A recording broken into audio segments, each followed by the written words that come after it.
Hey everybody, and welcome to Project Projectile. I'm Rob, I'm here with Mike. Mike got a case from Apache from Harbor Freight. Super cheap, 40 bucks, everybody knows the case. I'm here to tell you how to custom cut your guns into the foam without just pulling the cheesy blocks out and having it look bad. You're gonna need a good knife, a light, plenty of blades because the foam's gonna dull these blades out quick. A tape measure helps just to kind of get an idea of how many guns you're trying to fit in here. In this case, we're going to cut this foam for 4 guns. So we're going to fit 4 pistols and accessories in this case. Other than that, you're going to want like just a marker, anything with a soft tip you can use to try to find the squares where the edges are. Whoop, we've lost the top piece of foam as expected. All right. I've already cut this M&P shield in here and the 2 mags. We used the tape measure to get the idea of the space so I could leave him room for more magazines when he finds them. After I did that, I decided we should probably film this for the channel, so we still have this Taurus here. So I'm going to give a good explanation of how to position the pistol in the case well enough so that you're using the laser cuts the most you can. It's kind of hard, obviously, on a J-frame revolver because no part of this is really square, but we're going to get to that. Ideally, in the case, you want to leave 2 squares. Can you see that little divide here? Where the laser cut has that one and that one. I try to leave 2 squares between any firearm and the sidewall, same here, to just alleviate the chance of bumping. You can throw this thing somewhere and you're not worried about them getting hurt. So try to leave yourself 2 squares of the laser cut on every corner of the firearm from the plastic, the outer edge. So after you've done that, you'll see we've got 2 squares here running down it. So I want to line the firearm up so I end at a set of squares. We haven't cut the speed loaders. We're going to position those in there. Probably 1 and 1. They're not very heavy, so we don't have to worry about the foam pressing or tearing. So yeah, we're going to line it up here, 2 in, line it up with the muzzle as a nice start. And again, not much of this is going to be square, but we're going to get to that. All right, so once you've figured out the spacing of your pistol, 2 foam, line up the muzzle, and again, with a new blade, make sure it's sharp because it's not going to want to cut the foam. If it's dull in any way, you're going to get dragging, and it's going to make this a lot harder. So start with the easy side, come over around here to the top, and just start breaking the little lines that run in between the laser cut foam. And don't worry about digging it out. Just make it as square as you can. In this case, I'm going to try to cheat it. This is an already cleared weapon. We're going to bring the hammer back. Just so I can ride the line of the pistol. Ride the line of the pistol back as far as I can to try to keep the shape of it. Now we're going to decock the hammer, nice and gentle, and then just carry on. And now the blade had that nice little overlap area, so I'm certain that's going to leave the mark. And as gentle as you can, you want to get close to the pistol, but you don't want to risk the blade actually cutting the handle, especially in this case with a rubber grip or a polymer. Polymer is going to take a rub a lot better, but rubber is going to cut pretty easily. So just very gently continue to score as close as you're comfortable. Don't snug that a little bit. As close as you're comfortable. Don't push it because you'd rather ruin the foam than ruin your firearm.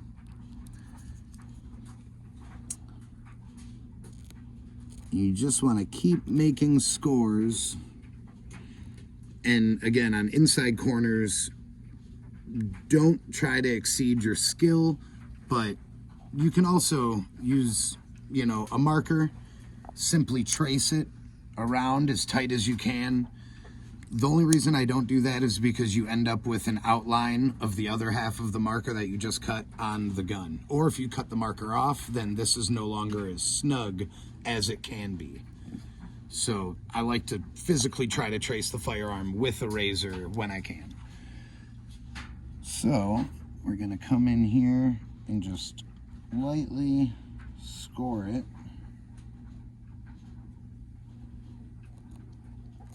As close as we can, because we are trying to make it look custom. So I want to hold the finger grips, like the shape of these grooves, as true as it can be. We're going to have to come back and cut out the inside of the trigger to allow space for the trigger to recess into the foam.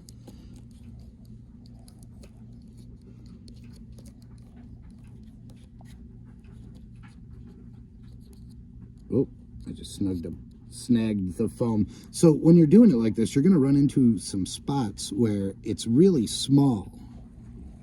Don't worry about it if you tear the foam back. It's a little forgiving. You can just push it back. So after you've made it all the way back around, you can, well, what I like to do is give the pistol a little push, and don't worry about it looking too funny or hard. But now you have your imprint of everywhere you've scored. Don't try to make this in one pass. Do several light passes around the shape of it. It'll give you a better result. Now, for the first pass, I'm just gonna pull the foam open and just go the blade's width, like into the foam down the channel, all the way past the hammer mark. And then follow the entirety. Since we're gonna compress that area, we can just cut where the hammer foam was off. If you're gonna press down, do it on the bulk material that we plan to press into the case to hold the pistol up. Don't push from the side, because that's kind of where you want your presentation to come from. But push it in and just try to keep a clean line, expecting this to be your outside clean edge.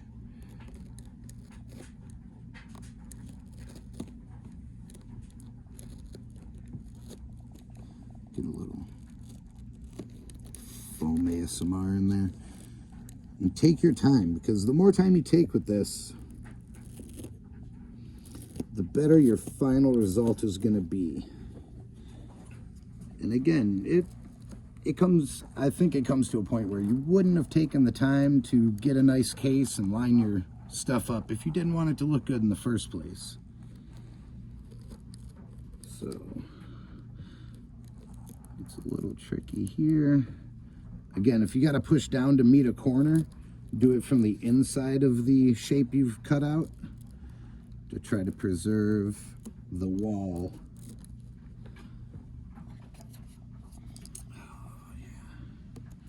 See, the better part about scoring it first is you're going to get that nice fine edge where the trigger actually stops. So when you pull back and you're doing your scoring, just keep the wall shape from here all the way down. You might get like this and a little bulge, but it's foam, so it's going to hold.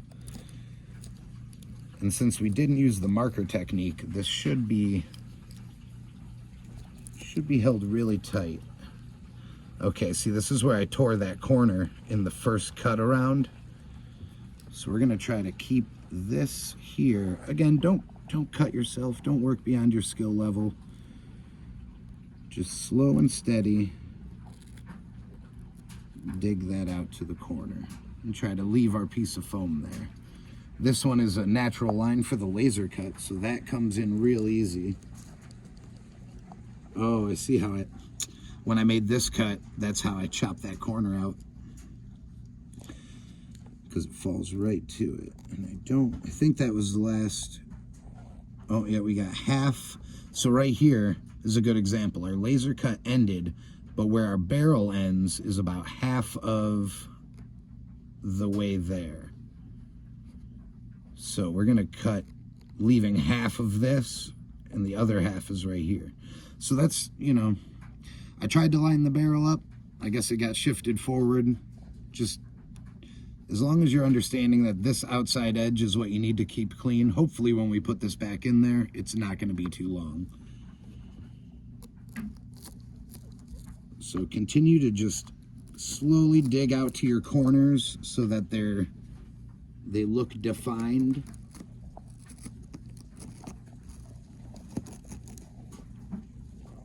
Try not to mangle your foam too much because we're going to try to keep this foam and just depress it in. The weight of the firearm itself should... Oh, we're back to the top because it feels clear. All right.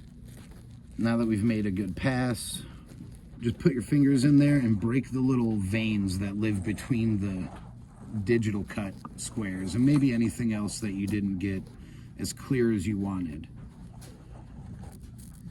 Yep, right there.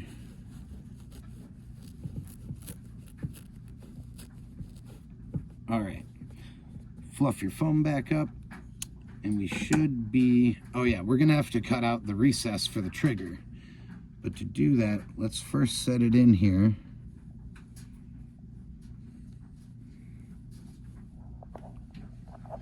Try to get an idea of which amount of foam we need to take out of this trigger guard.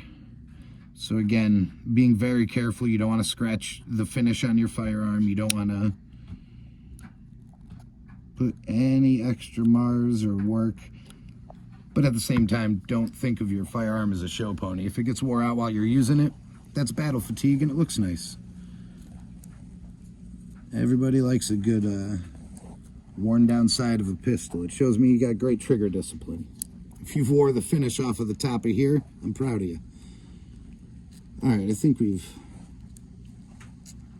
marred that foam up enough to know which section we're going to be cutting. Yep. Okay, so it looks like this row of foam here can come out. So what I'm going to do is again just open the foam, and these are those little veins I'm talking about. You just want to pop them in between the laser cuts.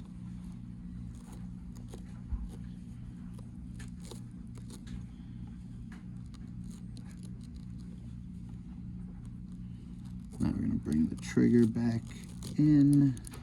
Okay, that was good. I felt it fall this way, so I know that relieved. I think we may have to go up half of the other row, but we'll set this back in a moment and see where we're at. Now we don't want to take all the foam out of there because we want it to still be resting on something. So what I like to do is push around the sides here. I may need Michael's hand to push this side down, but you want to gather up the bunch of foam that you just isolated. And again, please don't cut yourself, guys.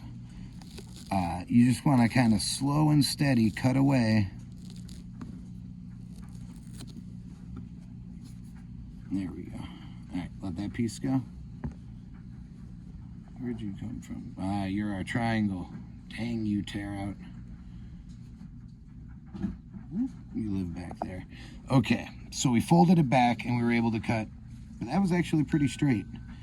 But that's going to be the depth of the recess that we want for this trigger. So like I thought, we're about halfway into here. And since this material is going to get cut off, this is a good time to actually use the Sharpie, or the highlighter in our case, to mark the edges of where it needs to remove. Okay, so we got a little bit of the back here as well.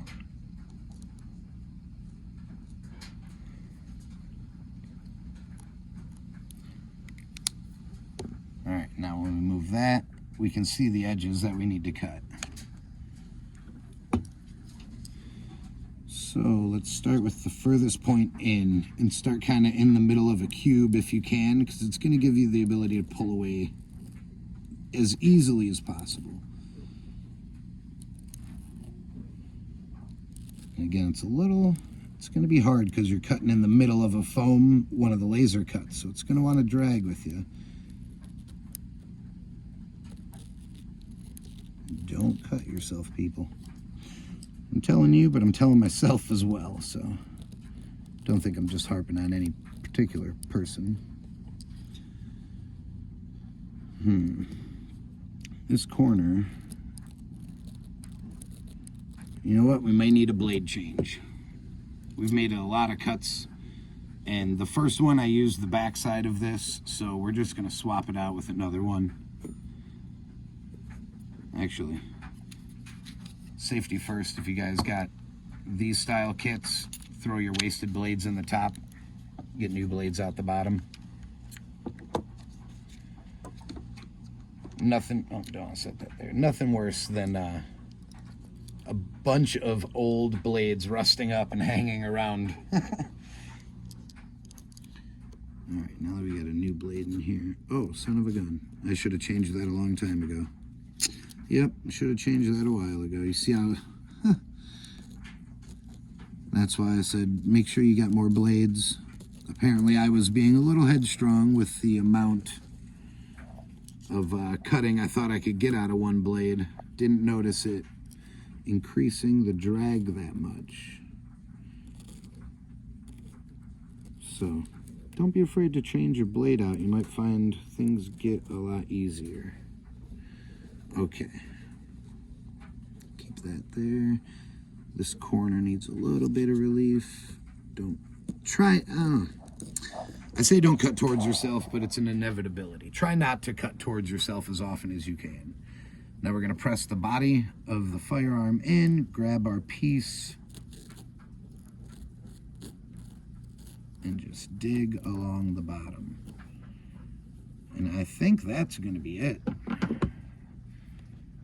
I did the same thing here with the hammer and cleared out the little space for the hammer to live recessed because they live kind of midway through the firearm. Give that a little press in.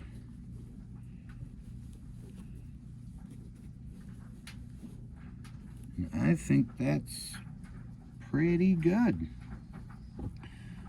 All right. Now, we also have 2 speed loaders that we're going to cut into here, but I won't bore you guys with the lining that up, as that's a circle and it's going to be much harder. But this is the idea of getting your firearms into it. Now, earlier in the video, I had mentioned we were going to put 4 firearms in here, and that's because the Harbor Freight case has 3 layers of foam in it, 2 of which are laser perforated, and the bottom layer is just solid. We're going to show you the first layer we cut, and we'll see how that looks. And then we unload all that, throw the foam in, and yeah, perfect. See if the offset of this is going to make it too high.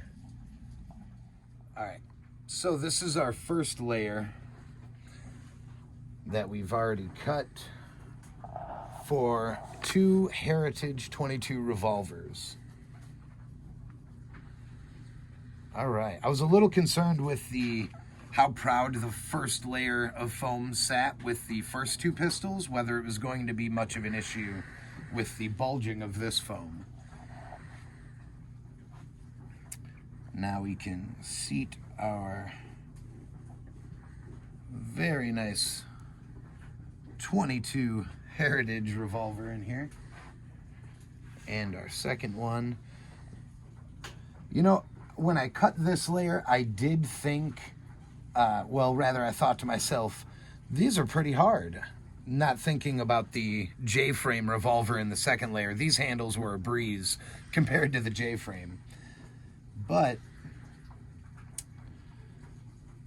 we've got, I'd say, about 2 inches of relief for foam. So I don't believe that this is standing too proud. I think this is at a point where when we shut this, the foam is going to compress all 4 of them nicely and not allow any sound. We shouldn't hear anything when we shake it, move it.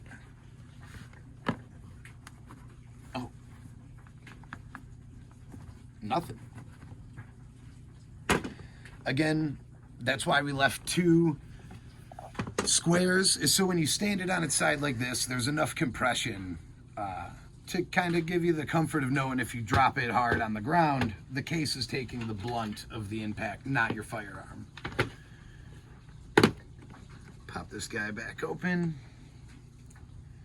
And yeah, that's about it. On this layer, we did keep the 2 square rule, but we could only apply it to the top because of the length of these. They kind of needed half and half of each because I didn't want it to be able to touch the plastic. But we'll pull these out real quick.